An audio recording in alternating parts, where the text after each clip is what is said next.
told her I didn't love her anymore. That's when it happened. I don't even want to know what she saw when she looked back at me. Honestly, I just couldn't let go. Every time I see pictures of them, I don't know how this could have happened. This video focuses on Chris Watt's unreliable language in his prison interview. A while back I did a video on the first part of his prison interview. I've linked to it in the description. In this part of the interview, Chris explains his thoughts and actions on the day that he murdered his family. One of the key concepts is going to be the concept of agency. Agency can be understood in a grammatical and psychological sense. Agency is when a subject takes responsibility for their decisions. The opposite of agency is distancing language, and as we will see, distancing language dominates Chris's word choices. If you like this video, don't forget to thumbs up and subscribe for more of this type of content. Let's go for it. So then when did it turn? As far as that conversation, just at the end when I was telling her, like, I told her I didn't love her anymore. That's when it happened. It happened is distancing language. It removes agency from Chris and simultaneously reveals that he doesn't want to go into details. The removal of responsibility is going to be a pattern in his language. What happened? She told me to get off her and then I put my hands on her. Okay. Did you say she said something like that you were hurting the baby or something? That was before that, because when I was straddling her, it was kind of like around her waist type deal. With this statement and the following statements, we should note equivocation in Chris's language. Equivocation means vague and ambiguous terms. Equivocation allows the subject to modify or retract the statements at a later point without directly contradicting said statements. In essay, equivocation is one of the main areas of deception detection. Why did you get on her like that? When we got on the bed, that's just when I got on.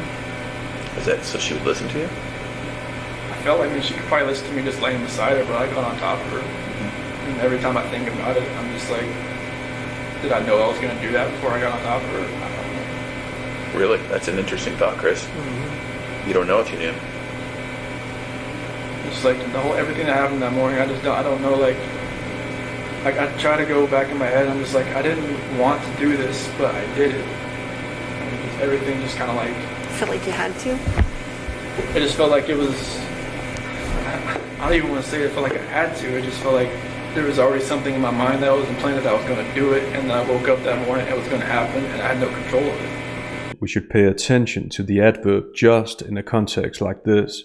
Chris was asked if he felt like he had to, and then just enters his language. Just is a dependent word, meaning it requires an attendant thought to make sense. It's used to compare one thought with another thought, typically the opposite thought. So this suggests that Chris is comparing not being in control to actually being in control. It's always interesting when there are signs of the opposite thought being on the subject's mind. Something is a vague word. This vagueness corresponds to his narrative about not knowing what he did. That refers back to something, and grammatically leaves Chris out of the picture. Was implanted foreshadows that this was out of Chris's control, as he ultimately ends up stating. This is self-protective language. It was gonna happen suggests a lack of choice and again minimizes Chris's agency, his own decisions and his own thoughts. You never thought about it before? It was just like, I don't want, like you said, like in the sentencing hearing, that prosecutor said it takes 2 to 4 minutes for something like that to happen. Like, why couldn't I just let go? I didn't. Oh, that's interesting. Chris effectively avoids answering this question. Had he said yes, he would have assigned agency to himself. By just, he's comparing the agent's question with something else. No matter what he's thinking about, this is undisclosed information. Instead of answering directly, he points to the prosecutor. Something like that is distancing language, a way of avoiding the real words for what he did to his family. and to happen again suggests a lack of agency. In essay, another thing to look for in evasive and possibly deceptive statements is answering a question with a question. We've already seen how Chris evades a direct answer, and with this question he now directs the agent's attention to the lack of agency that he's pointed to both directly and indirectly. Okay, just like Was it feeling like it was in motion and you just couldn't stop it? yeah, it was just like, I don't even want to know what she saw when she looked back at me, honestly. Previously, Graham asked if Chris had ever thought about it before. Thought implies a certain level of intention and thus agency. We observed how Chris evaded this question. Here where Dave asks a preferred question that agrees with Chris's claim that he wasn't in control, Chris has no problem agreeing with what she saw. Chris makes a subtle reference to him being a different person at the time of the murder. Chris uses honestly to emphasize his point. Honestly has a so-called performative function. It signals intention, that the subject's aware of using this exact word in order to convince someone of something. In these types of interviews, it often suggests unreliable information. Did you look at her? What was she doing? She wasn't fighting. Chris wasn't asked what Shanann wasn't doing. He was asked what she was doing. He chooses to answer in the negative. So even though it sounds like he's answering, he's being evasive. This information is highly sensitive to Chris. Why do you think she wasn't fighting? Maybe she was praying, maybe she was just... Now I read the Bible, it said, where the scripture says, don't forgive these people for they do not know what they do. Mm-hmm. Maybe she was saying that, I don't know what she was saying in her head, but she, like when you guys told me, like, take off your shirt and check for defensive wounds, and there wasn't going to be any. She didn't fight. I don't know why. This passage has a highly self-serving purpose, even though the scripture he ends up using is one of the most famous from the Bible. Chris uses the indefinite article which points to something non-specific and generic, as if he's presenting more or less unknown information. He uses the personal pronoun I twice, underlining his own experience. Already, this is an indicator that what he's about to come up with has a self-serving purpose. Obviously, the Bible contains many other scriptures that Chris could have used instead, and as he reliably says, I don't know what she was saying in her head. This should make us ask, why did he choose this exact scripture? Maybe because he can twist the scripture to apply it to his own situation, as if he didn't know what he was doing, which is exactly what his previous statements have implied. Chris pretends to know Shanann's thoughts in an attempt to point to his own alleged ignorance. He avoids detailing this any further and instead points to the agents with this reference, just like he pointed to the prosecutor. Like she didn't grab, could she grab your arms, or were her arms pinned down, or? Not that I remember. I don't think so. I mean, I don't think like I moved toward my knees or around her arms or anything, but it was just kind of like when I got on top of her, we started talking. That was it. It's kind of like in my head, or like in the back of my head, that was going to happen, and just like at the end of the conversation, it was just like that's what happened. I just wish I could have let go. With this restriction, Chris indirectly alleges that there are limits to his memories. These supposed limits are further underlined by his use of hedges, indicating uncertainty rather than certainty. With started talking and conversation, Chris makes it sound like an almost voluntary conversation. It downplays the seriousness of the situation. This downplaying reveals how little he still considers Shanann's feelings, how horrible this must have been for her. And that was it, is abrupt, and again shows us that he doesn't want to go into details. Conversely, he's had no problem detailing how he allegedly wasn't in control. That what's gonna happen is a repetition of one of his previous statements. As an expression, this points to a supposed lack of agency. That's what happened, serves the same function, while I just wish reveals two things. First, he again alleges that he had no choice in the matter, and second, he compares this quote-unquote wish with another thought. Most likely the thought that he knows he could have let go. Did it seem like it was that long? 2 to 4 minutes? How long did it seem for you? Almost kind of felt like it was longer almost, because it felt like time was standing still. It's kind of like I just saw my life just disappearing before my eyes, but I just I couldn't let go. It was like somebody else, like if you picture somebody else around you, holding your hands, holding you, keep you from not letting go. Chris's answer contains much more than he was asked about. He takes the opportunity to once more emphasize his lack of control. He does this with an associating expression. Association is common in all types of conversations. It's used to normalize a person's thoughts so that linguistically they're not alone in having these thoughts. With "if you picture," Chris associates with the agents and simultaneously underlines his agenda of removing agency from himself. I say agenda because his elaborated answers and indirect excuses point to deliberate speech acts. To keep you implies that Chris wanted to let go of Shanann but wasn't allowed to do so. People with psychopathic traits often assign blame to another entity as a way of getting off the hook. Furthermore, we should note Chris's many self-references. He's concerned with himself, his life, and his point of view, even while committing the crime. At some point there was a statement about rage. Do you feel like you're in a rage at that point? That's the only way I can describe it, honestly. Like a snap, something coming out. I know, I guess my attorney had said like some, strangulation is more of like a, I don't know, passionate type thing. I'm just like, I don't know how that can be passionate. It's just intimate because you're right in there, using your own hands. It's a lot different than someone standing across the room and you shooting them or something like that. So I just felt like somebody was like behind me, and just I just couldn't let go. It's interesting to me because there was a lot of things in your life that were like that, right? Where you're just like, maybe felt out of control, or maybe felt like, I don't know why I couldn't take a step back, or, like even when you said, when your buddy was like, let's go to the football game, you wanted to say yes, you just couldn't. Yeah, I wanted to. Like, I haven't been to a football game since North Carolina, so I was just like, yeah, sure. Like, I wanted to say that. Yeah. I wanted to just text him, hey, babysitter fell through, can't. Let's go.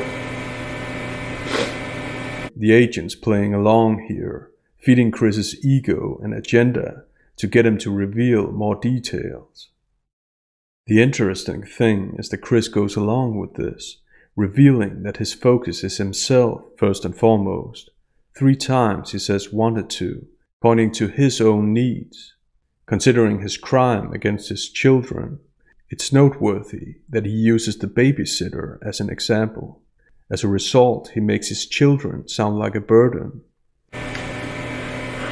So, then what?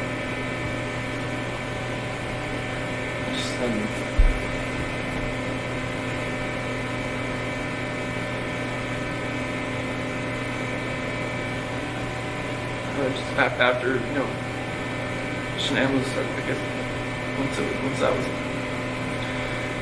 when she was gone, it was just like, I didn't know what was going on. It's like, there was like a traumatic, I don't know what you call it, traumatic event type, and everything, and like, I was shaking, I didn't know what had happened.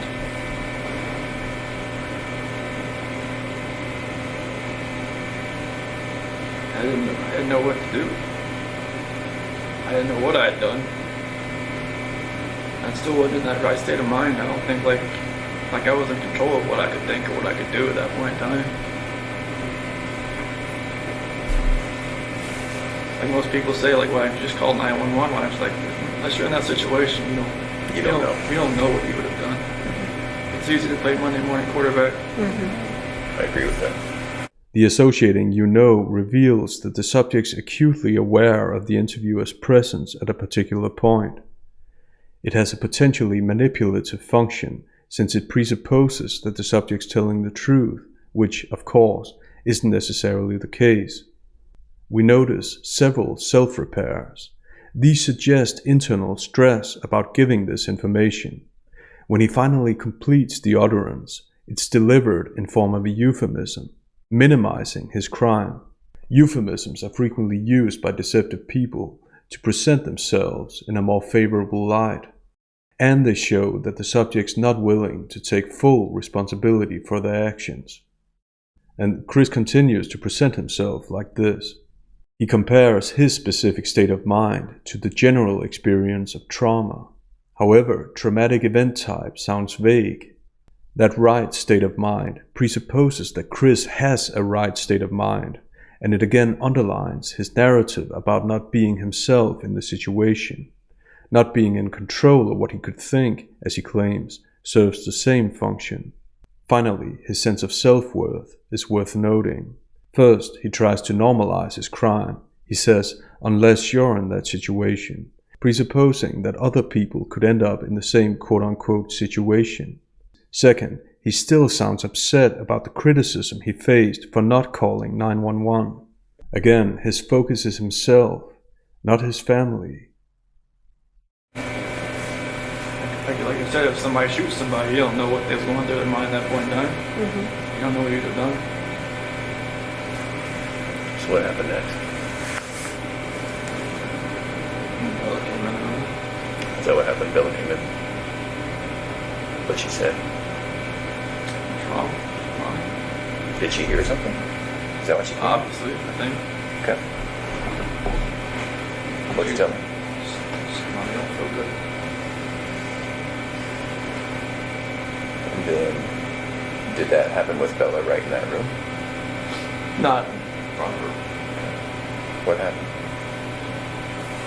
She walked in as, she talking up. She was sleeping.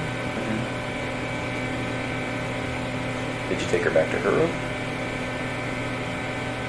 Put Shannon in that sheet that you found in the site. Okay.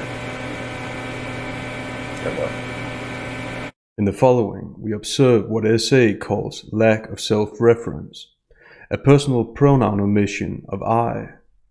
Deceptive people often omit this personal pronoun in order to minimize references to their own actions. They want to remove responsibility and place it elsewhere. Carried her downstairs and backed my truck up. At that point, were the girls still there? Okay. So then Shanann's in the truck. Then went back to the house. Got everybody back in the truck. Was Bella first or was Cece first? In the truck. Yeah, I'm sorry. So Shanann was first, and then Bella was next.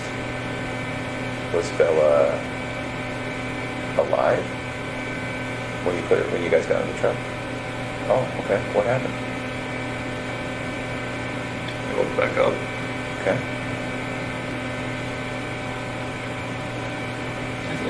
I don't really want to talk about this part, honestly. Okay. Chris's personal pronoun omission anticipated that he didn't want to talk about this part, so it's unsurprising that he now says it directly. What's interesting, though, is why he doesn't want to talk about it. Chris has had no problem detailing and repeating how he had no control of his actions and how he felt like a different person that day. He's made other self-serving and insensitive statements about not feeling free in his marriage. But now that the questions concern his exact actions, he doesn't want to say anything, because these questions fly in the face of his agenda. This is consistent with what we've observed so far. Those are my kids. This is my baby. I have to talk to them every night. I help see them. Okay.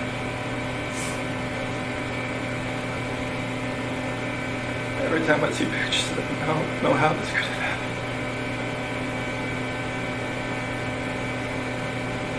Being a dad was the best part of my life. I took it all away. As a determiner, those assumes distance as opposed to the determiner these. Once more, he detaches himself from his actions. He doesn't say how he could have done this, but how this could have happened. Once more, his own perspective is the dominant one, what the best part of his life was. So when he says, "I took it all away," he refers back to the alleged best part of his life. He blames himself for what he's lost, not for what his family's lost. This is more than language use. This speaks to personality structure. I think that's the hardest part for us, Chris, is we see those videos, we see that love that you had for your girls, like, it's obvious to us, and even to us, it's hard for us to understand how a dad who's given piggyback rides and, you know, making snacks and watching princess movies and those kinds of things, how you get to that point, you know? I don't know. It's just, like I said, it was just like something else was controlling me that day. I had no control over what I was like to fight back. Yeah.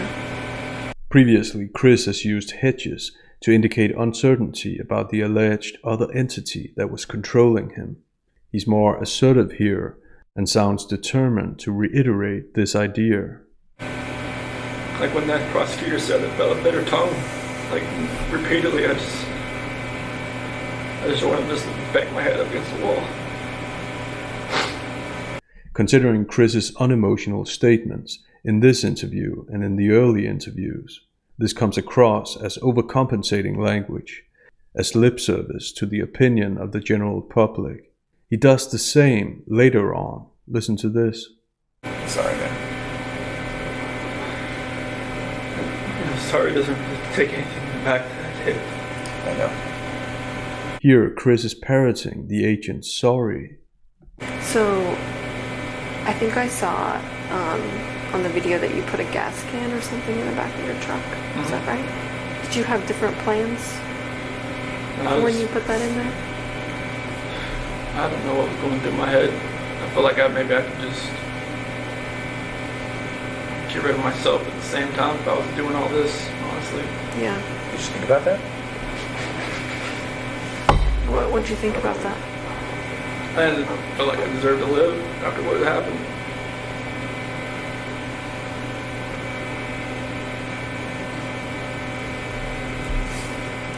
Was there any thought to the whole family going away that day, to include you? After everything happened, that's the definite thought. Yeah. Notice, this is all said in past tense. His alleged thought about ending his own life clearly belongs to the past. And since he's still alive, it was obviously not his main thought. We can't trust that he didn't feel like he deserved to live. He could be mimicking the thoughts of the general public. See, it's interesting to me. We had all kind of wondered if there was a point when you were all together and if you were all going to pass together. That to me makes sense, because that's, even though it sounds crazy, that's what a family man does, right? Family man doesn't do what he did. No, I know. I guess what I mean is, it seems like you guys were going to be together forever in that way. Is that maybe what was going through your head? Honestly, I just felt like I didn't deserve to live. Yeah. And it was like, whatever judgment I was going to come upon myself, you know, I just didn't deserve to be on this earth anymore. Mm-hmm. What happened? He prefaces this statement with the overly convincing honestly, and then he uses just twice, again indicating the presence of a different thought. Furthermore, what happened is distancing language. It doesn't sound like a strong self-judgment. So what made you not do that, do you think?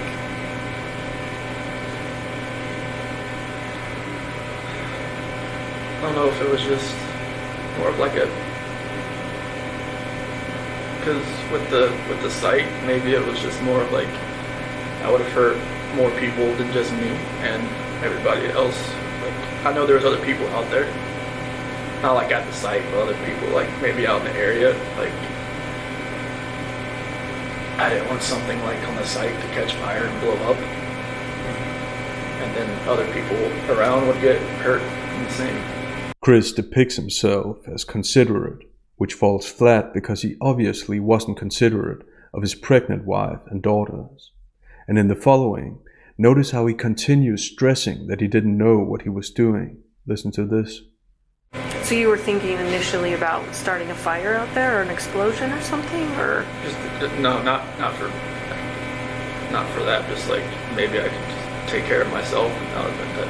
How? Gasoline, that's the only thing you do. I mean, I don't have a gun, I don't have anything like that. It's not like you can just commit suicide that way. But it's So just just like, to blow yourself up? I mean, it was just, I wasn't thinking. Yeah. I don't have weapons. I've never hunted before in my life. I don't know nothing was right that morning. Yeah. I remember you kept telling me that. You kept saying, I didn't know what I was doing, Tammy. I didn't know. Like, Yeah, when you asked me about the sheet, like, what were you doing? Like, I don't know what I was doing. Yeah. I think you were just like in automatic mode or...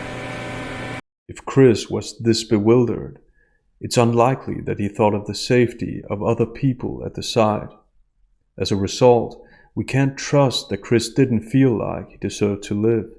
His formulations seem self-defeating. We got another 15 minutes of this interview covered. I'll see you in the next video.